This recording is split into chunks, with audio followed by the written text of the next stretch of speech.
लग्नानंतर होईलच प्रेम मालिकेच्या आजच्या 13 फेब्रुवारीच्या भागात ठरल्या प्लॅनप्रमाणे दीपकने नंदिनीला बेशुद्ध करून त्या कार्पेटमध्ये गुंडाळलेलंच असतं. तर वसुहत्या तिथे तिला विचारते की नंदिनीचा मोबाईल कुठे आहे. तो म्हणतो की माहीत नाही. वसुहत्या पूजेपाशी ठेवलेला नंदिनीचा मोबाईल आणून त्या कार्पेटमध्ये टाकते. तर दीपक सँडी ज्यावेळेस दोघेही नंदिनीला त्या कार्पेटमध्ये गुंडाळून घेऊन चाललेले असतात, नेमकं काव्या तिथे येते.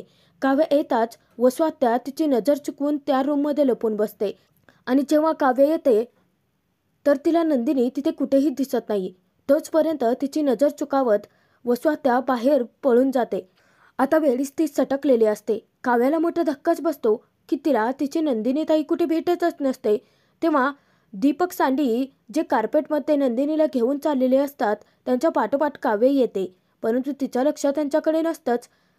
काव्या इकडे तिकडे नंदिनीला रूममध्ये शोधायला लागते. नंदिनी तिच्या रूममध्येही नसते. ती पुन्हा पूजेपाशी येते.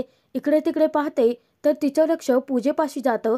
तेव्हा सावित्रीमाईंनी जो धागा नंदिनीच्या गळ्यात बांधलेला असतो तो तिथेच पडलेला असतो.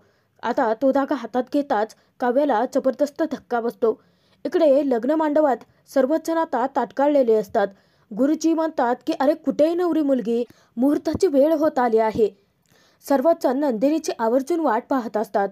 आजी म्हणते की ही नंदिनी पण ना, हळदीच्या दिवशीही उशीर आली आणि आता लग्नाच्या दिवशीही उशीर करते. दौलत मामांना आजी सांगते की जा बरं दौलत, तू जाऊन बघून ये, नंदिनीला तू घेऊनच ये आता. तेव्हा दौलत मामा जे अंतरपाट धरून उभे असतात ते अंतरपाट सोडतात आणि नंदिनीकडे जातात. तर दौलत मामा जेव्हा काव्याकडे येतात ते नंदिनीला हाका मारत आलेले असतात.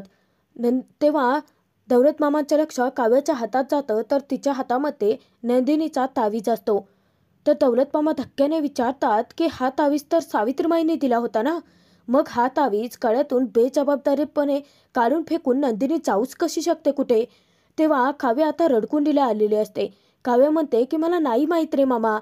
तर दौलत मामा तिथे म्हणतात की चल बरं पटकन नंदिनीला शोधूयात आपण. आता काव्याला तर काही सुचतच नसतं.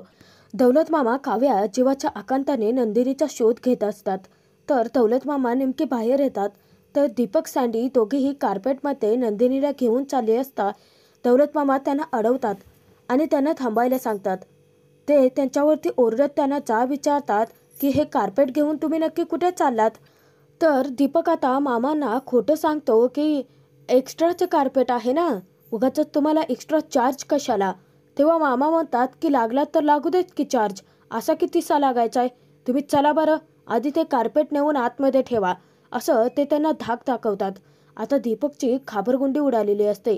इतक्यातच त्यांच्या पाठीमागे वसुहत्या येते आणि वसुहत्या मुद्दामच मामांचं लक्ष डायव्हर्ट करते.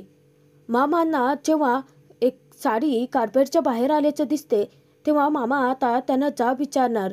तर वसुहत्या मध्यस्थी करत मामांना मुद्दाम सांगते की आतमध्ये सगळेच जण तुम्हाला शोधतायत, जा ना पटकन. तेव्हा मामाही मागचा पुढचा विचार न करता लगेचच आतमध्ये निघून जातात. तर वसुहत्या दीपकवरती खेकसते, अरे आता संधी मिळाली तर जा ना घेऊन. तेव्हा दीपक पटकन तेथून सटकतो. दीपकने सँडीच्या मदतीने नंदिनीला गायब केलेलं असतं आणि वसुहत्याला आता वाटत असतं की आपला प्लॅन फत्ते होणार, परंतु रम्याही तेथून निघून गेलेली असते. वसुहत्याच्या आत्ता कुठे जीवात जीव येतो. तर दीपक सँडी दोघेही नंदिनीला कार्पेटमध्ये जे गुंडाळलेलं असतं ते त्यांच्या गाडीमध्ये नंदिनीला झोपवतात आणि त्यानंतर सँडी हा लगेचच गाडी घेऊन जातो. तर इकडे गुरुजी मात्र खूपच भडकलेले असतात. गुरुजी त्यांना म्हणतात की अरे नवरी मुलगी कुठे आहे, मुहूर्त टळून जाईल.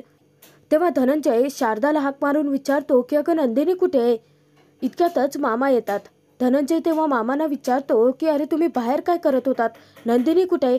तेव्हा दौलत मामा तिथे खूप मोठा गौप्यस्फोट करतात की नंदिनीला शोधतोय, परंतु नंदिनी कुठे भेटतच नाहीये. आता भरल्या मांडवामध्ये खूपच मोठा तमाशा निर्माण झालेला असतो. सगळेच जण आता गोंधळलेले असतात की अचानकपणे नंदिनी गायब कशी काय होऊ शकते. शारदा धनंजयला सांगते की नंदिनीला मी स्वतः गौरीहाराच्या पूजेसाठी बसवून आले होते आणि मी फक्त तिला एकटीलाच ठेवलं नव्हतं तर काव्य होती ना तिच्यासोबत. तेव्हा धनंजय आता काव्याला हाका मारायला लागतो. जर काव्या जेव्हा सगळ्यांच्या समोर येते तेव्हा ती तिच्या बाबांना सांगते की बाबा ताई नाही आहे खोलीत आणि घडला सगळा प्रकार ती त्यांना ऐकवते की बाबा मी इतका वेळ नंदिनी ताईसोबत खोलीत होतेच, परंतु ताईसाठी उपवासाचं काहीतरी खायला घेऊन जावं म्हणून मी बाहेर आली आणि मी जेव्हा नंतर खोलीत गेले तर ताई तिथे नव्हतीच. आजी तू होती ना गं, तू मला सांगितलं ना की ताईला उपवासाचं काही द्यायचंच नाही आहे म्हणून. तर आता सगळ्यांनाच मोठा धक्का बसलेला असतो की नंदिनी कुठे गायब झाली असेल. तर तोचपर्यंत चोर पावलांनी हळूच वसुआत्या या सगळ्यांमध्ये सामील होते. तर धनंजय तिथे धक्क्यानेच काव्यालाच विचारतो की अगं मग नंदिनी गेली कुठे. तेव्हा काव्य ही आता खूपच वैतागते आणि काव्य म्हणते की मला नाही माहिती आहे बाबा. आता सर्वच जण खूप मोठ्या धक्क्यात असतात, सर्वजण इतके गोंधळलेले असतात की नंदिनी कुठे गायब झाली असावी याचा सर्वांनाच प्रश्न पडतो. नेमकं आजींचं लक्ष काव्याच्या हातात असलेल्या नंदिनीच्या ताईटकडे जातं आणि आजी काव्याच्या हातातील तो ताईट घेत विचारते की अगं हा ताईट तर नंदिनीचा आहे ना, हा तुझ्याकडे कसा आला. हा ताईट स्वतः सावित्रीमाईंनी नंदिनीच्या गळ्यात घातला होता. तेव्हा काव्या खुलासा करते की जेव्हा मी पूजेच्या रूममध्ये गेले तेव्हा तो तिथे मला खालती पडलेला सापडला. आता सर्वच जण आणखीनच घाबरून जातात, कारण सावित्रीमाईंनी आधीच त्यांना सावध केलं होतं की या लग्नामध्ये खूप मोठं विघ्नाचं सावट आहे आणि नंदिनीला यापासून सावध राहावं लागेल. शारदा धनंजयच्या तर काळजाचा ठोकाच चुकतो. तेव्हा आजींना सावित्रीमाईंचं मंदिरातलं बोलणं आठवतं की मुहूर्ताची वेळ थोडी कठीण आहे, तेवढे 2-3 तास तुम्हाला अगदी सावधगिरी बाळगून सगळं सांभाळून घ्यावं लागेल. तेव्हा आजी डोक्याला हात लावते आणि सगळ्यांना म्हणते की हीच ती अभद्र वेळ. आपल्याला सावित्रीमाईंनी सांगितलं होतं की एवढे 2-3 तास आपल्याला सावध आणि सांभाळूनच राहावं लागणार आहे, परंतु लग्नाच्या काही गडबडीमध्ये आता ही इतकी महत्त्वाची गोष्ट सर्वच जण विसरून गेलेली असतात.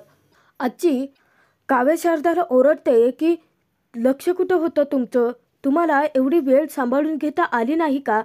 तेव्हा गुरुजी म्हणतात की हे बघा, हा मुहूर्त खूपच उत्तम आहे, शक्यतो टळू देऊ नका. तर पार्थ तिथे आता नंदिनीशी कॉन्टॅक्ट करण्याचा प्रयत्न करत असतो. फोनची रिंग तर जात असते, परंतु फोन कोणी रिसिव्हच करत नसतं. नंदिनी तर बेशुद्ध असते आणि नंदिनीचा फोन तर दीपकच्या ताब्यात असतो. आता सर्वांच्या जीवाला नुसता घोर लागून राहतो.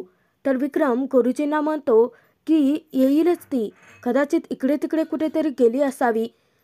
तेव्हा गुरुजी म्हणतात की हे बघा, या मुहूर्तानंतर 1 तासानंतर बरोबर एक दुसरा मुहूर्त आहे आणि तो मुहूर्त तितकाच उत्तम आहे, परंतु तो जर मुहूर्त टळला तर पुढे एकही मुहूर्त नाही आहे आणि या जोडप्यासाठी तर अनुकूल कुठलाच मुहूर्त नाही आहे. असं तिथे गुरुजींनी खूप मोठा खुलासा करताच सर्वजण आणखीनच घाबरून जातात. आजी आता सर्वांनाच ओरडते, अरे तोंड काय बघत उभं राहिलात, जा जाऊन शोधा नंदिनीला. तेव्हा सगळेच जण आता इकडे तिकडे नंदिनीची शोधाशोध करायला लागतात. सगळेच जण जेव्हा नंदिनीची शोधाशोध करत असतात तर सगळं करून सवरून नामानिराळी राहिलेली वसुआत्या मात्र हसून मज्जा घेत असते. परंतु वसुआत्याने कितीही हातपाय मारले तरीही रम्याचं लग्न काही पारशी होणारच नसतं. तर इकडे जेव्हा सँडी दीपक दोघेही नंदिनीला घेऊन गावाबाहेर निघालेले असतात, नेमकं त्यांच्यासमोर नवं संकट उभं ठाकतं. कारण ते दोघे जेव्हा नंदिनीला बाहेर घेऊन चाललेले असतात ते नेमकं समोर आता पोलीस तैनात असतात आणि पोलीस प्रत्येक गाडीची कसून चौकशी करत असतात. तेव्हा सँडी खूपच घाबरतो. तर दीपक विचारतो की काय झालं. तर सँडी सांगतो की समोर बघ, पोलीस आहेत, पोलिसांनी जर आपल्याला पाहिलं तर आपण जबरदस्त अडकू. आता सँडी खूपच घाबरून जातो. तेव्हा दीपक आपलं डोकं लढवतो आणि दीपक त्याला गाडी मागे घ्यायला सांगतो.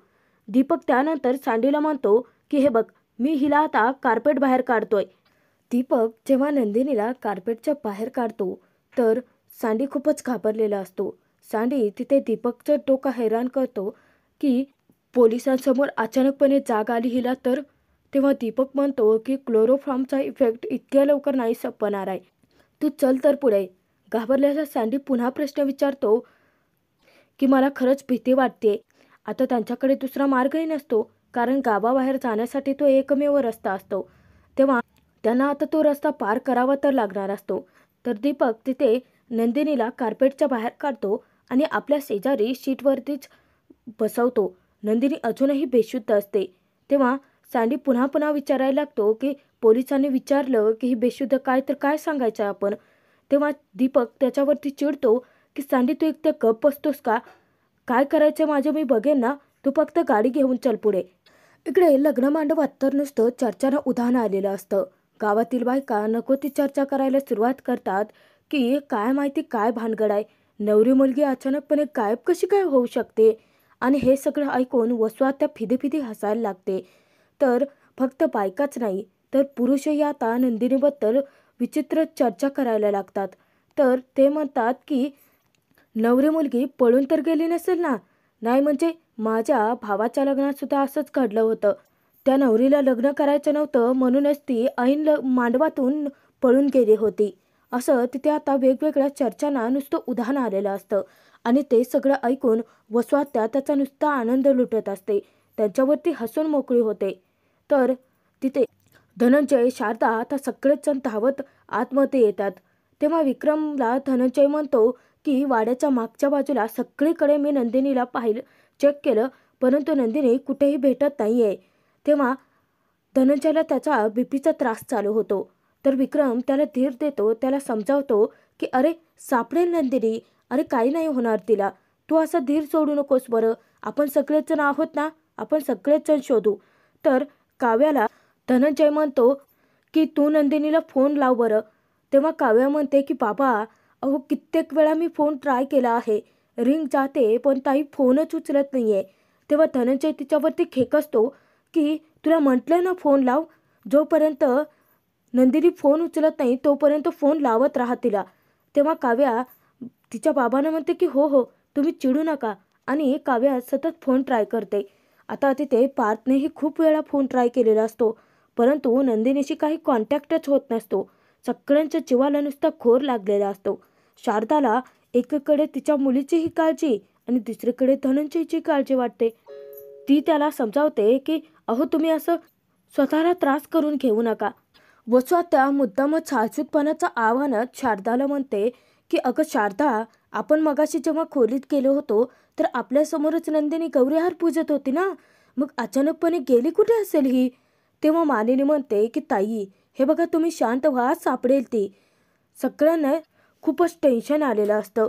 तर धनंजयची मात्र तब्येत बिघडत चाललेली असते. तेव्हा काव्या पटकन धनंजय जवळ जाते आणि ती त्याचा आधार बनते. आजी वैतागते आणि म्हणते की नक्की चाललंय तरी काय आता मला कळतच नाहीये. आधी त्या लहान मुलीला विजेचा झटका लागला आणि आता नंदिनी गायब आहे. काय या मुहूर्ताला या लग्नाला नाट लागलेत ना देवच जाणे. पार्थ तिथे त्या सर्वांना धीर देत म्हणतो की बाबा तुम्ही काळजी करू नका. हे बघा नंदिनी असतील इथेच कुठेतरी, कदाचित काही काम निघालं असेल, केलेही असतील. तुम्ही थांबा मी जाऊन बघून येतो. तेव्हा आजी पार्थला अडवतात आणि ते म्हणतात की तुम्ही जाऊ नका आता, आधीच नवरी मुलगी गायब आहे त्यात तुम्ही आधी कुठे चाललात. तेव्हा पार्थ म्हणतो की आजी आलोच मी. तर आजी म्हणते की नाही नको, आता उगाचच अशुभाची पावलं या मांडवात पडायला नकोत. तेव्हा पार्थला ही गोष्टच खटकते. तर पार्थ आता तसाच जाणार. तेव्हा वाणीने त्याची समजूत घालते की पार्थ ऐक जरा आजींचं, त्या म्हणतात तेही बरोबरच आहे ना. आता नंदिनीसाठी सगळ्यांचा जीव नुसता टांगणीला लागलेला असतो. गुरुजी पुन्हा एकदा त्या सगळ्यांना म्हणतात की अहो मुहूर्ताची वेळ टळून जाते आहे, जे उरकायचे ते लवकर उरका. तेव्हा धनंजयच्या आता खूपच तब्येत बिघडत चाललेली असते. काव्या शारदाला तर त्याचीच खूप काळजी वाटते. तेव्हा कारस्थानी वसुआत्या मनोमन विचार करते, लग्न तर इथे आता माझ्या रम्याचं आणि पार्थचं लागणार आहे. रम्या तू काळजी करू नकोस, आता या पार्थचं नंदिनीशी होणारं लग्न लवकरच तुटेल. अगदी तसंच वसुआत्याचा भ्रमही लवकरच दूर होणार असतो, कारण नियतीने गाठ तर काव्याची पार्थ सोबत बांधलेली असते. तर इकडे हळूहळू सँडी आता घाबरतच गाडी पुढे नेत असतो. तेव्हा दीपकच्या डोक्यात एक जबरदस्त आयडिया येते आणि दीपकच्या लक्षात येतं की इथेच गाडीमध्ये कुठेतरी त्याने शाल ठेवली होती. तेव्हा दीपक ती शाल शोधायला लागतो आणि जेव्हा त्याला ती शाल मिळते तर तो पटकन ती शाल नंदिनीच्या अंगावरती पांघरतो. तर नंदिनी अजूनही बेशुद्धच असते. तर मोठ्या विश्वासाने दीपक सँडीला गाडी पुढे न्यायला सांगतो. सँडी अगदी दीपकचं ऐकून गाडी पुढेही घेऊन जातो. तेव्हा इन्स्पेक्टर आता त्यांची गाडी अडवतात. तर सँडीला ते विचारतात की लायसन्स आहे का? तेव्हा सँडी लगेचच लायसन्स काढून देतो. तेव्हा दीपकला सँडीला इन्स्पेक्टर म्हणतात की मी मागितलं होतं का लायसन्स? मागितलं तर द्यायचं. आणि त्याला ती मागची खिडकी खाली करायला सांगतात. तेव्हा नंदिनी तिथे बेशुद्ध असते. इन्स्पेक्टर त्यांना विचारतात की या ताई का झोपल्यात? काही झालंय का यांना? आजारी वगैरे आहेत का? तेव्हा दीपक म्हणतो की हो, सर्दी झाली आहे. आणि आता सँडी मध्येच घाबरलेला असतो, नाक खुपसतो की हो, खोकलाही झालाय. तेव्हा दीपक त्याच्याकडे रागाने बघायला लागतो. आता इन्स्पेक्टरला काहीतरी गडबड असल्याचं जाणवतं. तर मित्रांनो, आजचा हा भाग तर इथेच संपतोय. पुढील भागात आपण पाहूयात चिडलेली आजी खूपच ओरडते की अचानकपणे ही मुलगी गेली कुठे असेल? या मुलीने ना आज नुसती लाज आणली आहे आम्हाला, असं तिथे चिडलेली आजी म्हणतात. पार्थ त्यांना समजावतो की आजी नक्कीच काहीतरी प्रॉब्लेम असेल, नंदिनीची काहीतरी अडचण असेल. माझा नंदिनीवरती पूर्ण विश्वास आहे, त्या असं मुद्दाम वागणार नाहीत. इतक्यातच पार्थच्या फोनवरती एक मेसेज येतो. तेव्हा पार्थ घरातील सर्वांनाच म्हणतो की नंदिनीची व्हिडिओ आली आहे. तर सगळेच जण एकत्र जेव्हा पार्थने व्हिडिओ चालू करतात ते व्हिडिओ पाहतात, तेव्हा त्यांच्या पायाखालची जमीनच हादरते. कारण त्यामध्ये नंदिनीने म्हटलेलं असतं की मुळात मला हे लग्न करायचंच नव्हतं, मी घरच्यांच्या दबावाखाली हे लग्न करते. तेव्हा सर्वच जण अगदी हादरून गेलेले असतात. परंतु हे सगळं दीपकने घाबरवून धमकावून नंदिनीला बोलायला भाग पाडलेलं असतं. आता नंदिनीच्या या व्हिडिओने मालिकेत नक्की काय ट्विस्ट येईल आणि काव्या पार्थचं लग्न कसं लागेल ते पाहणं तितकंच मनोरंजक